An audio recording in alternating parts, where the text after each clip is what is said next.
ఈ మధ్య మనం చూస్తున్న రఫరాలు ఆడిస్తానని ఇంకొక పక్క నేను చూస్తున్నాను కొన్ని దిక్కల్లో ఒక పోస్టర్ పెట్టి ఆ పోస్టర్లో జన్మదినం జరుపుకోవచ్చు, మనసుల్లో ఉండి రావాలి, జరుపుకుంటే నాకేం అబ్జెక్షన్ లేదు.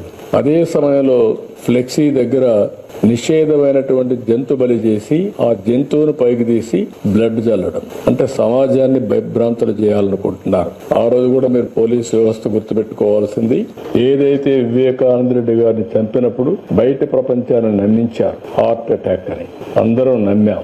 నమ్మితే 2 రోజులకు నెక్స్ట్ ఈవినింగ్ నెక్స్ట్ మార్నింగ్ కి రివర్స్ చేశారు. అంటే ఒక నేరస్తులు నేరాలు చేసి ఆ నేరాలు వేరే వాళ్ళపై నేయడమే కాకుండా ఓసారి దానికి ఎల్బీ కూడా క్రియేట్ చేసుకుంటారు. వీళ్ళు నేరాలు చేస్తారు, అప్పుడు ఎక్కడో ఒక విఐపి దగ్గర ఉంటాడు.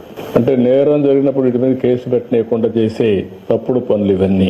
అవన్నీ వాళ్ళు ఎన్ని చేసినా మీరు ఒక్కటే గుర్తుపెట్టుకోవాలి, దొంగతనం చేసేవాడు గాని, నేరాలు చేసేవాడు గాని, ఘోరాలు చేసేవాడు గాని ఎవిడెన్స్ లేకుండా తప్పించుకోలేడు. వాడు మనకంటే ఇంటెలిజెంట్ అయితే వాడు చేసి తప్పించుకుంటాడు. వాడికంటే మనం ఇంటెలిజెంట్ అయితే అక్కడనే పట్టుకొని ఇనిషియల్ స్టేజ్ లోనే అరికట్టే పరిస్థితి వస్తుంది.